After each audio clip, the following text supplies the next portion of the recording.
Welcome back to another technical deep dive here in the debug zone.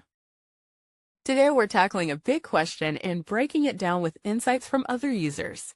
Hopefully this clears up some misconceptions and helps you get the answer you need.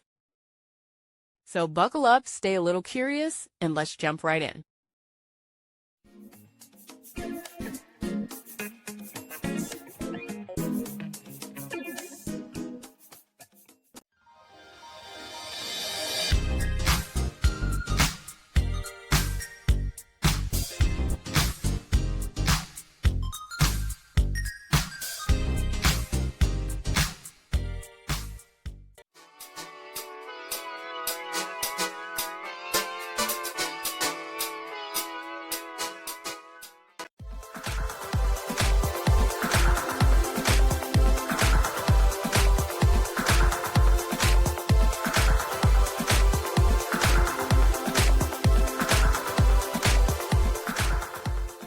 And that's a wrap.